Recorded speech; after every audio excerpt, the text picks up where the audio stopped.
Hey YouTube, it's Justin here, aka Demonic Sweaters. Today I've got an exciting tutorial video for you guys. Hopefully you'll enjoy this, hopefully you'll find it useful. And what it's going to be is how to create your own drum video. Basically like how I do all these drum videos on this channel all the time, where you see me playing drums to music and you see multiple camera angles and all that stuff. So I wanted to go through my process as to how I do this. Now you could use this same concept for a drum cover. It doesn't have to be original music. I always do original music, but you don't have to. The same exact concept will work for drum covers. And I'm also going to be doing this using only free software. So all of the software that I'm going to show you here is free of charge, and you can install it on Windows or Mac or even Linux if you're using Linux, and it should work just fine. Okay, let's talk about a few of the things you're going to need. Number one, cameras. What kind of cameras do you have already? Do you have a couple old phones? You can even use those. That's a great thing to start with. I used to use, a long time ago, basically this really cheap old Android phone, and I think I used to use my tablet and just whatever I had cameras on, I would just use. If you have, 3 or 4 old phones, not even that many, if you have like 2 or 3 old phones, that's really all you need. Or you can use some cameras. I've got several cameras here that I use. I have a bunch actually, and I use different ones depending on my mood or, what I want to use it for. But this is an older Sony Handycam. What is the model on this thing? CX240, HDR CX240. And this camera I've had forever, literally 10 years or something like that. But it does a good job. It's not the best camera in the world, but it's really not the worst camera in the world either. And, it's got a nice lens on it, a good telephoto zoom. Not that you need that for drum covers. But, it looks pretty good, and it does the job. It's got a high frame rate, which I like. Frame rate, if you don't know, what that is how many simultaneous photos per second a camera is taking. And the higher the frame rate, the better I think it looks for playing drums. So if you have a camera with a 60 frame rate, that is actually really nice, and you look very smooth while you're playing the drums. Not all of my cameras do. For example, this one that I'm recording on right here is only 30, but it looks pretty good as well. This one is a Zoom Q something. I can't remember the model. I'll put it up on the screen. I always forget. It's not written anywhere on the camera. That's why I always forget. But it's a really decent camera for recording live drums. This one right here, as well as for YouTube, because it has a really, really wide angle. I'm actually very close to this camera right now, but you can't really tell because you can see so much in the room. But if I get towards the edges, you can see that I kind of get that fisheye, lens kind of look, and that's because it is such a wide angle lens. But having a wide angle lens can be pretty helpful when you're shooting, because you can get a lot of the drums. If you're in tight quarters, you can get the camera pretty close and get a lot of the drums and see a lot of what you're doing. A lot of times with this one, I'll either use this one further away or as an overhead camera. We're going to talk about overhead cameras here in a little bit. And also kick drum pedal camera. So this is a good one to use for that. Now, another thing you're going to need are tripods. Here's one that I really like a lot. These are these kind of mini type tripods, and I like these because, number one, they don't take up a lot of space. They have just a small base to them, and then you extend them like this. And I'll post links to all this stuff. These don't go super high, but they're very useful because, like I said, they don't take up a lot of space like a traditional tripod, like one here that opens up at the top, and then when these legs come out, even though this one goes much higher, when the legs come out, it's huge. So I prefer to use these unless I need a higher angle, and then I'll use a tripod like this. But these kind are really useful, and that's what I have the camera on right now. It's another one of these. And speaking of cameras, here's another one. These cheap action cameras actually can make great drum video cameras. This is it's seriously a $30 4K action camera. And this thing does shoot at 60 FPS, believe it or not. And it really doesn't look that bad. It actually looks pretty decent. The microphone absolutely sucks, but it doesn't matter. You don't really use the microphone when you're doing these kind of videos, because we're going to be recording the drums in a recording program and sync them up in the video later on. So yeah, just showing you some different cameras. Here's another one. This is a Lumix LX7, and this is another one that's pretty old, but this camera still looks very good by today's standards. And this one actually shoots in the same format as that Sony that I showed you before, and same frame rate and everything. So when I use the Sony, a lot of times I like to use this one as well, because I think they kind of have a similar look. Sometimes when you shoot with multiple cameras, they don't look the same. Like they have a different color grading and, you know, different frame rates and stuff like that. And it's all about how much you care. Like sometimes I don't care. Like I'll just put them together even if they look totally different. I don't care. Sometimes I sit there and try to color grade them and make them look, you know, to match. And then it just depends. Like if you just want the different angles and you don't really care if they look the same or not, then just grab whatever and set it up. I recommend doing like no more than 3 different angles, 2 or 3. The reason is when you have like 4 cameras on the drum, sometimes it starts to look like you're cutting too much, like there's too many edits, too many angles. So I think 3 is usually fine. And a lot of times what that'll be is just 2 different angles and then a kick drum camera if you want to do the kick drum camera. Sometimes I don't do a kick drum camera, but for this video I'm going to show you how to do that. And I'll show you how to do a kick drum camera that takes up the whole screen, as well as one that we could put down in the corner, you know, to keep on the video the entire time. There's different things you can do there. And then finally, for my overhead camera, I actually have a tripod that's mounted. Well, it's not a tripod, it's like a camera mount that's clamped to this pole on my ceiling, and I'll show you that right now. Okay, so yeah, up there, it's actually the smoke alarm for my apartment, but it's got this pole that kind of runs to it, and this is another camera mounting device that you can pick up from Amazon, and I'll post a link to this below as well. And this is pretty useful if you have a situation like this where there's stuff sticking out on the walls or, you know, the ceiling where you can mount it onto or whatever. You know, you can even put it on a drum stand. However, I don't really recommend, like a cymbal stand, I mean, like, I don't really recommend doing that because every time you hit the cymbal stand, it's gonna shake like crazy. So I've learned my lesson on that one. I've done that a couple of times and it's never really a good idea. So what I'm gonna do though is set up a couple of cameras. I think I'm gonna do a front camera. So I have this one here. This is the zoom camera I was telling you about. And I'm gonna select my angle here. I'm gonna do a front camera, and then I'm gonna do a overhead camera using that, probably with the camera that I have in my hand right now.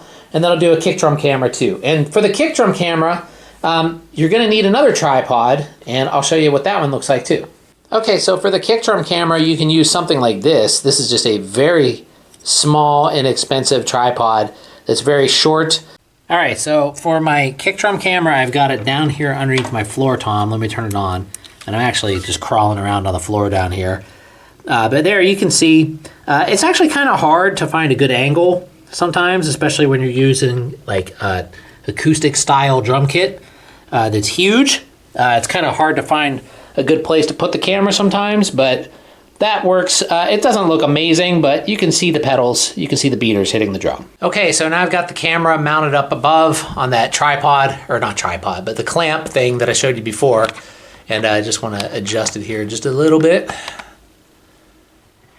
And that's basically using this Sony camera. It's a good, the lens is not super wide on the Sony, but it's high enough up to where you can see all the drums, so this is a good spot for this particular camera. So I guess I'm going to leave this one here and shoot on my iPhone now to talk about what else I need to do. Okay, next let's talk about how to hook your drums up to your computer to record. We're going to be using the program called Audacity, which is free. You can download it. I'll post a link down below. And Audacity is a great audio recording program. And first off, though, you need to actually hook your drums up to your computer. And I'm doing it the really, really easy way. This thing up here, don't worry about that. That's just a headphone amplifier that I use for band practice, so it has nothing to do with this. The module itself, even though I do have the left and right outputs plugged into my mixer over here, that's also for band practice. I'm not going to be using that here, but you could do that if you wanted to. That's one way to record, to either have a mixer like this one or an audio interface like I have back there. And you can run the line out from your drums. into the mixer or audio interface that's plugged into your computer and record it that way. However, I'm going to be using the USB output on my TD17, which is over there, running to the USB input on my computer right here. And this is just the easiest way to do it. And you can hear your music back in your headphones through your drum module. Now, if you have a recent Roland module, this will work. And the newest generation, like the Titans and all that stuff, of the Simmons drum modules, they all do this as well. Some of the other brands I'm not too sure about. Maybe some of them do, I don't know. But if not, you're gonna have to do this the other way and record it using the line outputs. Okay, so once you finished hooking your drums up to your computer and you're ready to record, you're going to want to download the program Audacity if you haven't done so already. I'll post a link down below, or you can just go to this website that I put up on the screen right now to download it and install it. Make sure you have the latest version, because the latest version has all the cool stuff in it. So what we're going to do is open up Audacity. Okay, then once you have Audacity opened up, yours might be a different color. You might have a light theme going on, but if you want to change that, you can just go here to Preferences, and then under Interface, you can select Theme Dark. That's how I did that. You can also do High Contrast if you want something different, but that's how I did that. So I just thought you might want to know. All right, so next thing you want to do is go here to Audio Setup, and we're going to select whichever drum set or audio interface you're using to record your drums and listen back to your track through. Playback device is going to be whatever that's going to be. So for my case, I'm going to select the TD17 as my output, and then audio setup again. Recording device, I'm going to select input or in TD17 as well. If you have a Simmons Titan 50 or something like that, it should say Titan 50 up there. Now, this will not work for MIDI. I'm not talking about MIDI here. You have to have a drum set, if you're using USB, a drum set that records audio over USB. And I know like the Roland TD17, 27, TD07, TD50, probably the newest Roland, whatever, the TD or whatever that thing's called, I forget, V7 or whatever it is. All of that stuff has USB audio, and all of the newer Simmons modules also have USB audio. So I know all of those will do it. If you don't have a drum module like that, like one of those, then you probably need to use an audio interface.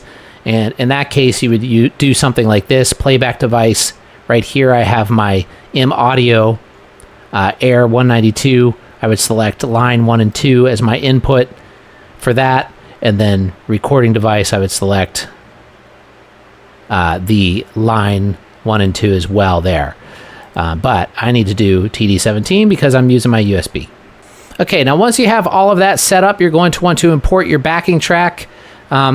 If you have, some drumless track you want to use, basically what you're going to do is just open up the folder where you have it. I have a bunch here. These are ones that I made. If you don't have anything to play to, you can go download my drumless track library. I have a bunch of them, and they all tell you what the BPM is and the time signature and all that stuff. I didn't say the difficulty level on these, but I guess I thought people could play whatever they wanted to them. But anyway, the one I'm going to do here is called Captain Flange, and it's in 4/4, and it's 140 BPM. And I'm just going to drag that over here. And then you'll see it says Audacity detected this file to be 140 BPM. This is a new feature of Audacity, by the way. Would you like to enable music view and set this project tempo to 140 BPM? And I'm just going to say yes. This gives us a nice... actually, I'm not totally sure what that does yet. I think it has something to do with creating a grid, but I still seem like I need to create a click track here. So what I'm going to do now is click outside of the wave that I just dropped in there, and I'm going to go to Generate, and then Rhythm Track, and then I'm going to select my tempo right here is 140 BPM, beats per bar, that's your time signature. This one is in 4/4. Swing amount, I'm just going to leave it 0. Number of bars, this is how long the click track will be. And, I don't know how many bars this song is or how many measures, so I'm just going to guess. I'm going to say like 170. If it's not long enough, I can make more. And just click Generate. And that's plenty long enough. It's too long, actually, but I can trim that back. I can just grab it and drag it to match up right. Oh, went a little too far. Right there. And actually, I'm going to switch this audio setup back real quick so you guys can hear it. Let's go to speakers here. And so now, solo that.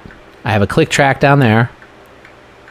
And I have my drumless track playing simultaneously. Okay, so now what we want to do is be able to record the drums along to this. So the way to do that, what I want to do is right-click in a blank area down here, and I'm going to do Add Stereo Track. So once all that's ready to go, then I just hit record and start playing. Now, if you don't know where to get, drumless tracks, I heard that there's a program called Moises. I think it's like a website or something where you can remove drums from pre-existing songs. I've never done it. I like I said, I don't really do drum covers that often. I mostly just do originals. But this same concept will work with covers. Now, some covers, the BPM isn't super rigid, especially like the old, or some songs rather, especially like older 1970s through the 80s. Like, people weren't really playing to metronomes back then on recording, so you might just have to play along to the track without a click, which is totally fine. I mean, you don't need a click. It's just helpful if you want to be, have something to be right on the beat with. But you don't have to use a click. I just like to do it. Okay, so I'm going to record a little bit now, and then we'll talk about the video editing. Okay, so after you finish recording your drums, you should have something like this. And what you see here is on the top, I have my track. That was my backing track that I used. And then the middle here is the click track. And then on the bottom are the drums that I just recorded. Now, we're going to mute the click track because we don't need that anymore. So just press mute right here. And let me just play back a little bit of this.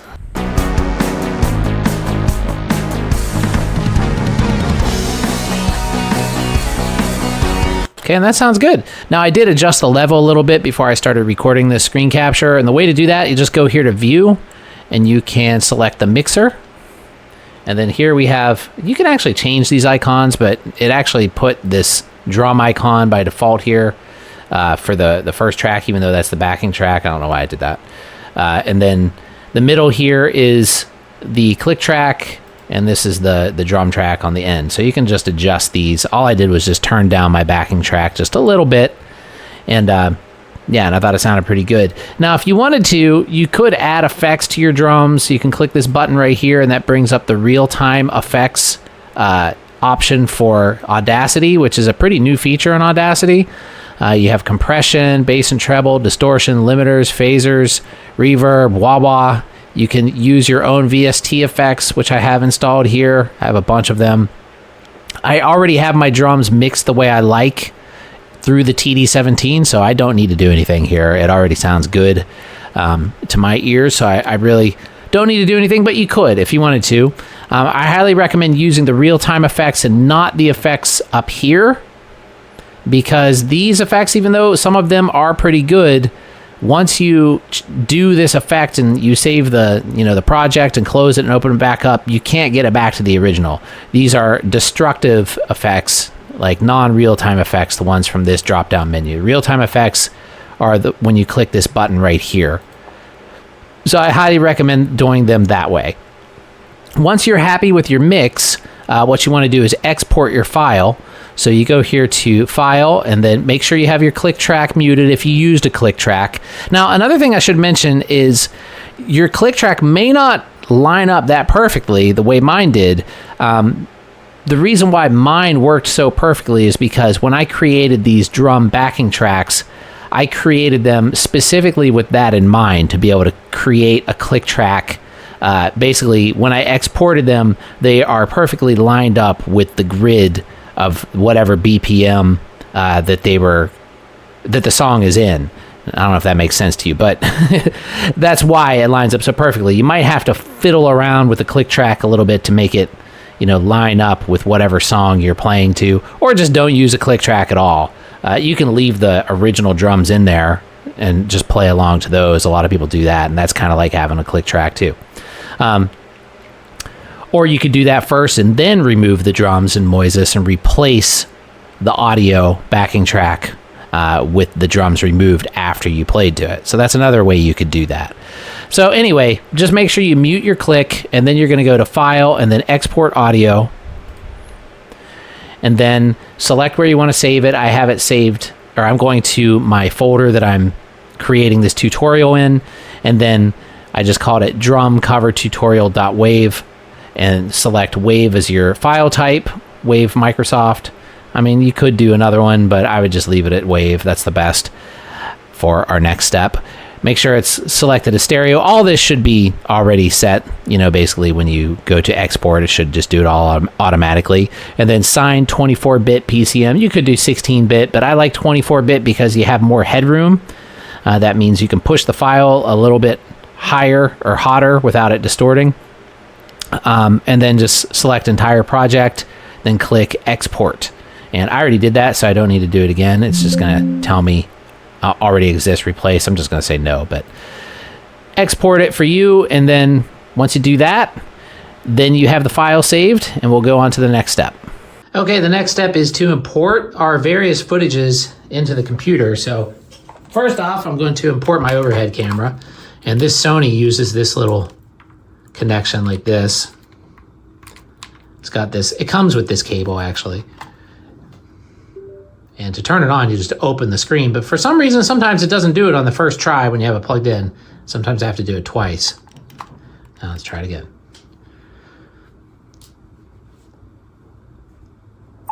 And there it goes.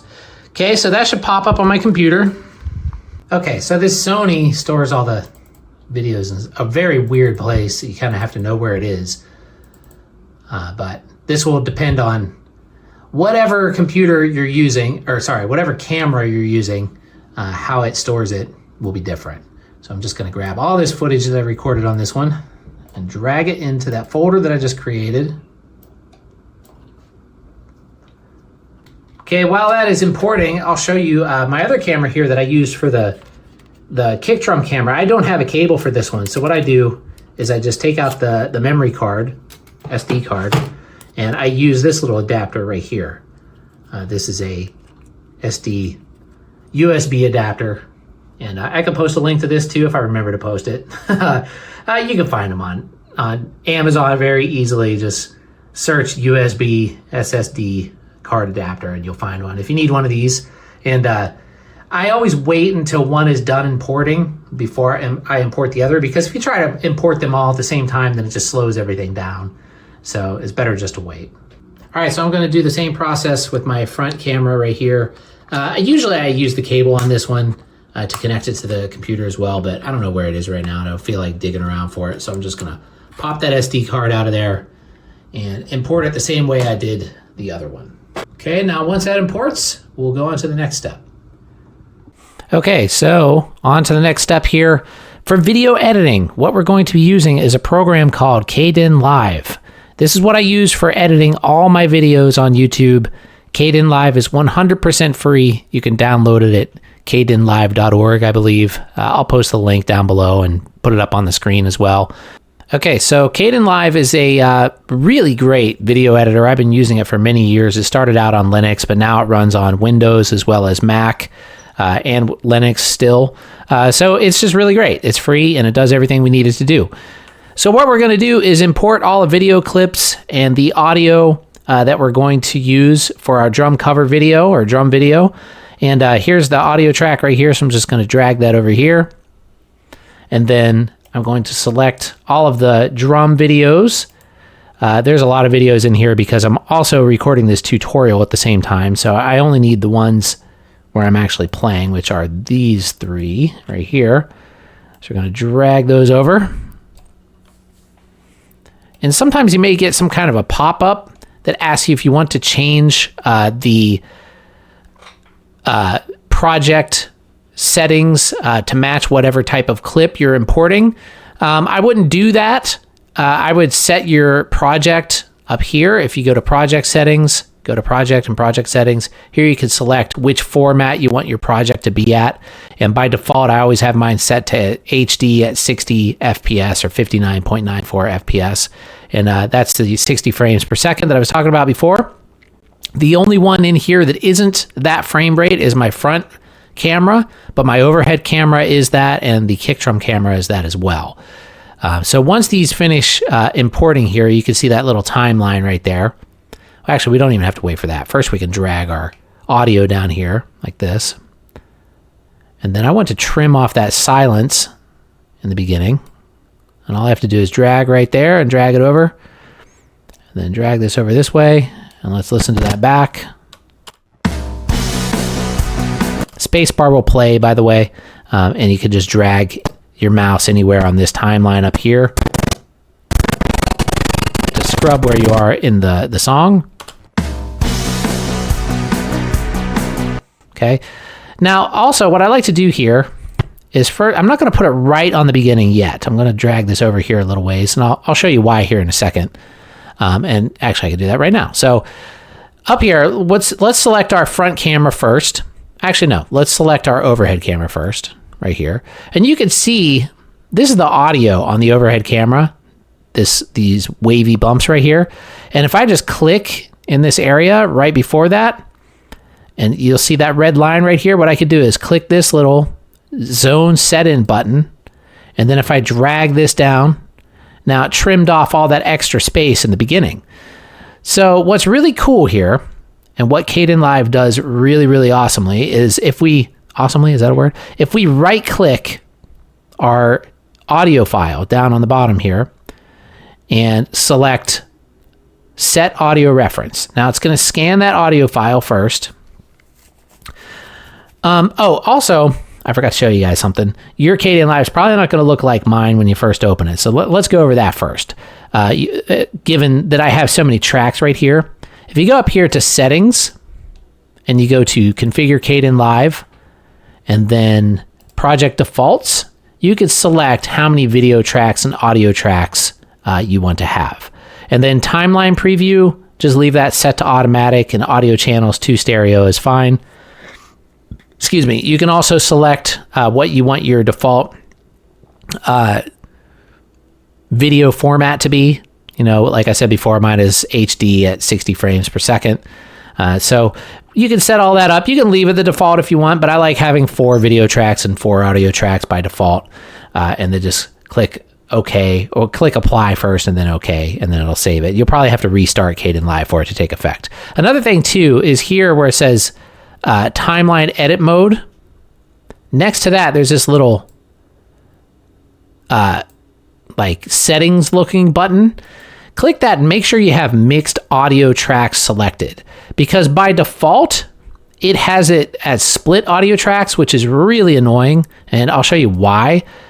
Because what that does is it splits the audio tracks away from the video, and everything just becomes a big mess when it's like that.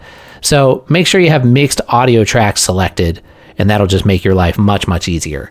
So anyway, let's go back to what I was showing you before. We're going to right-click our audio track. That's just the song, just the recording that we did in Audacity. We're going to right-click that, and then set audio reference from the menu. Let it process. You can see the processing happening down here. Okay, now once that finishes, we can right-click that clip that I just dragged into the timeline, and then select Align Audio to Reference. And what you will see here is absolutely magic.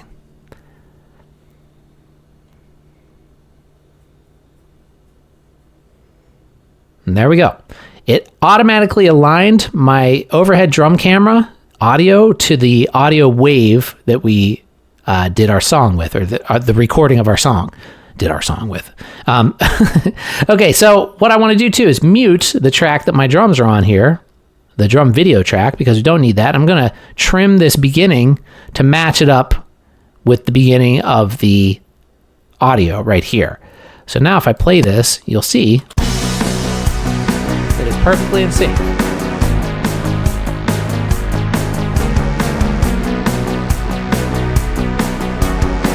Okay, now I'm going to do that with my front-facing camera. Same exact process.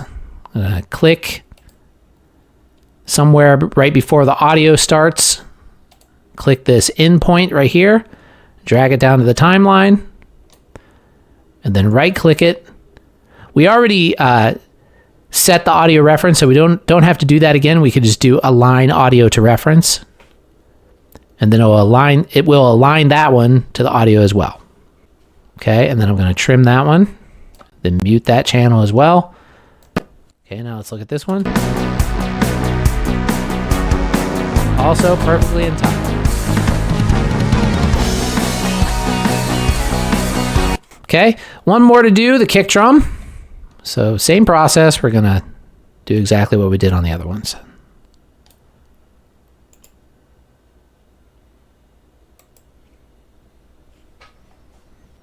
Now that everything is lined up, let me mute that. I can press M on my keyboard, and that changes my tool here on the timeline. Then I can just click any one of these and drag them all the way over to the beginning.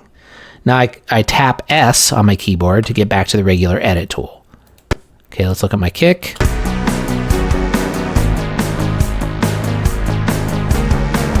Okay.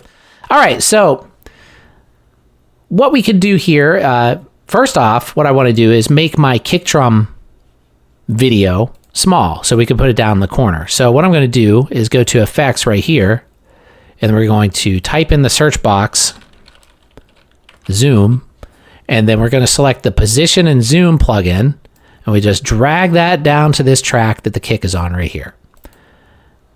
Okay, and then we click on the video track that the kick drum is on. You'll see this red box just went over the video channel there. And now we can just click this corner of any one of these edges of the red box and drag it and make it whatever size we want and put it wherever we want. And I think I'm going to put it on this side because it looks like there's a lot of space over there.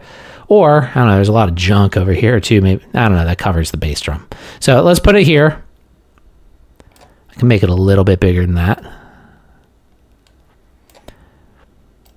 Now this is if you want to have the, the bass drum video up on your screen the whole time, which I guess I'm going to do that on this one. If not, you can just edit it the way I'm going to edit the other videos, or the other video clips, which you will see here in a second. Okay, so now let's take a look at that.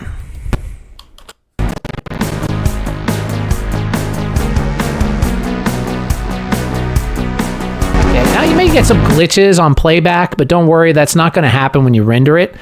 If you're getting a lot of glitches to where you can't even watch the video, go here below your preview window and select a lower resolution. I have mine set pretty low at 360p, but if your computer's kind of slow, you might have to put that down to 270p. 1:1 is going to definitely be glitchy unless you have a mega powerful computer. I'm curious to know how well this would work on a Mac, like one of the new Mac Pros with the Apple Silicon in them. Actually, does Kdenlive even run on that? I'm not sure. Let me know if it does or if you know. I'm going to make this a little bit smaller. I think it's too big. Okay, let's do about like that size. And I'm going to put it not quite on the edge.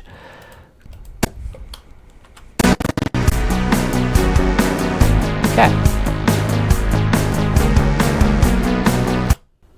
All right, so that's that. Let's press M again and drag everything. I didn't get it all the way to the beginning, so. All right.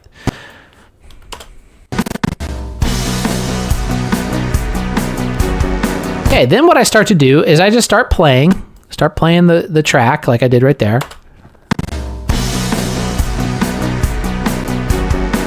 And I'm listening and, kind of watch the waveforms and listen to some beats. And what we can do is maybe right here, I'm going to switch to my other camera angle. So I'm going to select the track that I want to edit, which is the second track down. That's my front-facing camera. You could label all these if you want to. I never do, but you could.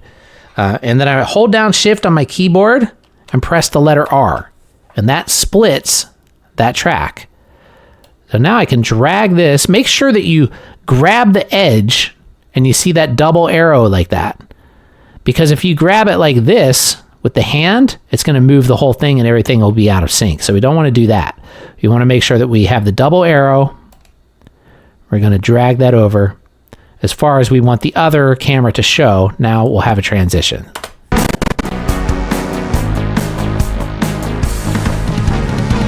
Actually, that kick drum's better on the other side for that angle. That's another thing you have to look out for too, because sometimes that can happen. Let's put this over here, where it'll look good on one angle and not as good on the other one. So yeah, that's much better. That's pretty good right there. Okay, so now let's watch that again, that transition.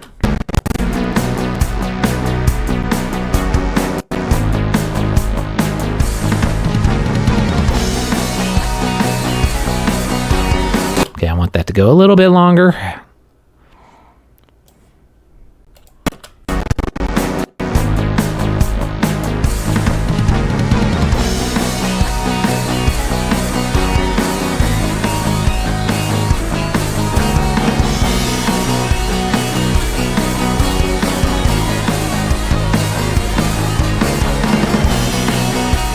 Okay, now you can get as detailed or not detailed as you want with this. Like you can listen and, you know, be meticulous on every little cut, or you could just go through and pick some random spots, you know, like that look pretty good on the waveform and just start making cuts. It just depends on how much time you want to spend on it. Your mouse wheel will scroll over on the timeline. And for this tutorial, I'm not going to get super meticulous with it. I just want to do it. So I'm just going to put in some random cuts where I think they might look okay.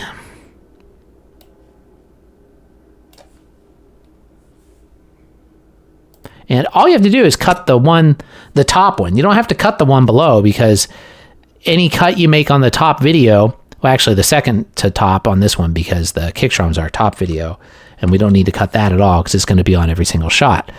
But if you wanted to have the kick drum not be on every single shot, then you would do the same thing.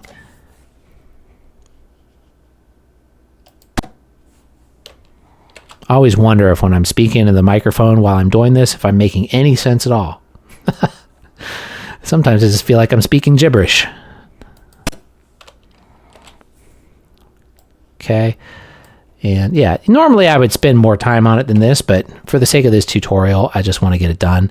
And I'm just going to trim off the extra stuff here. Like so.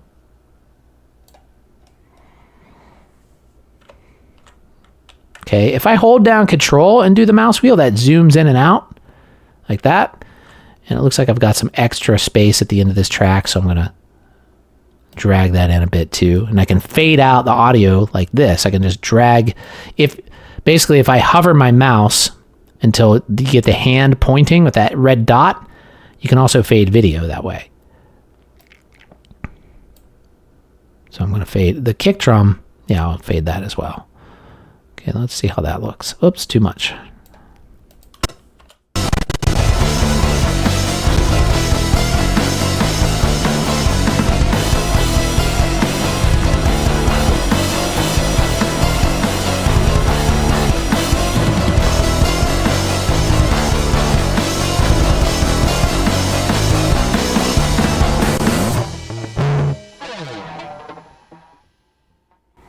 Okay, now what if you want to do a title? Oh, let's save this. I forgot to save it.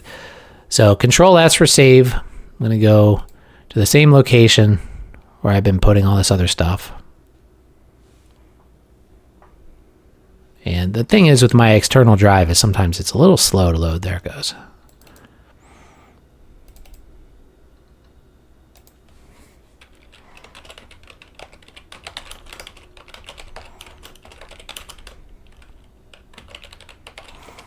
Okay, and I just named that Captain Flan's drum cover, even though it's my own song, but... Okay, so what if we want to do a title? Let's right-click on the top track. We're going to go Insert Track. Now, you could say just a video track.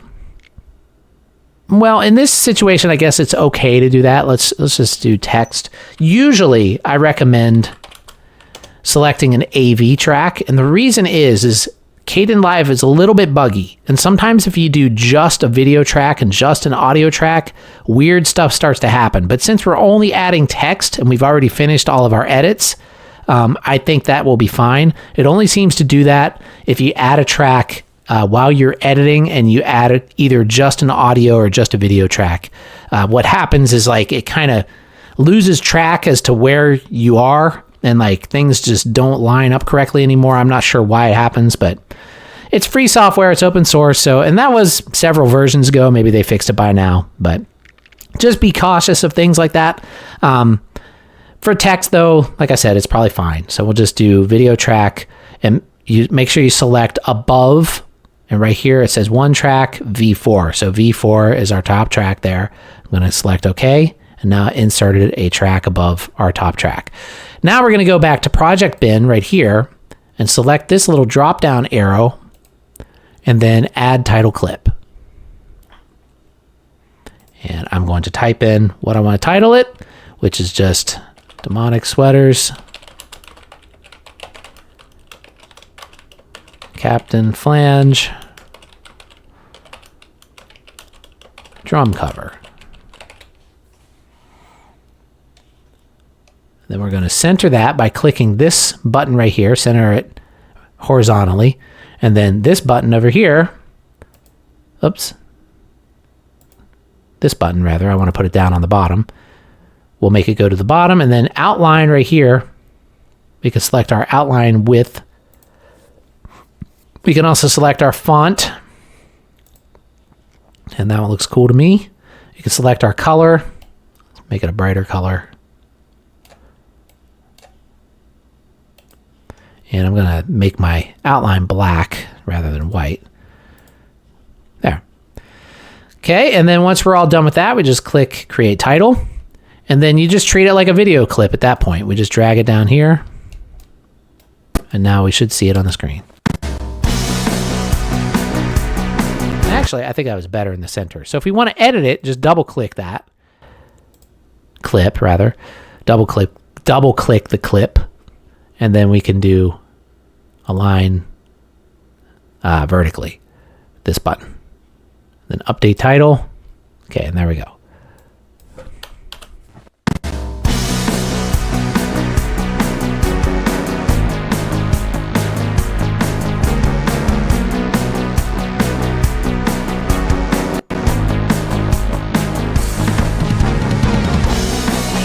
Okay, now there are a bunch of effects in Kdenlive as well. If you want to experiment with those, you can. There's color effects, there's, you know, funky looking things. You can do all kinds of stuff in here. But we're not going to talk about that in this video. I just wanted to show you the basic concept. Well, let's do one. Okay, let's go to, there's one in here that I like that I believe it's just called color effect. And what I'm going to do is drag this not onto one channel particular. I'm going to drag it down here to where it says master. And now that puts that effect on the master effects channel. And this is called X Pro, which means cross process. And that's just a filter. So I'm going to leave that. That's the effect I'm going to use. That cross process effect.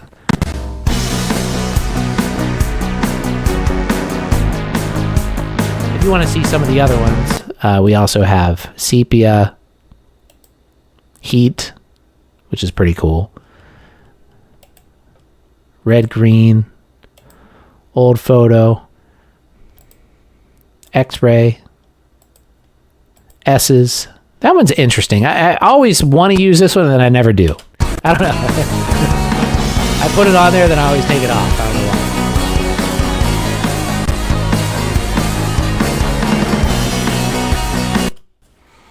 But whatever you want to do, it's your video. You can put any kind of effect on there that you want.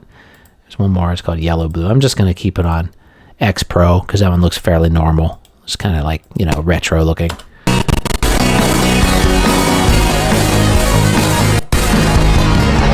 Okay, make sure we save again, Control S. Now all we have to do is render. So I'm going to click the render button up here. I'm going to select where I want to save it by clicking this button. I'm going to save it to my video renders folder. This is totally optional. Captain Flange drum cover, then just click save. And then once you're ready to render, just click render to file. And there it goes.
And that's it.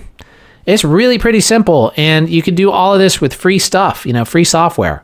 Of course, you do need to provide your own cameras and your own talent and your own tripods and all of that stuff, computer. But hopefully you found this educational and helpful. If you have any questions or comments, feel free to leave them down below. Don't forget to like, subscribe, click the bell icon so you get notified anytime I upload new content. And yeah, that's all for today. Thanks for watching, everybody, and have a great day.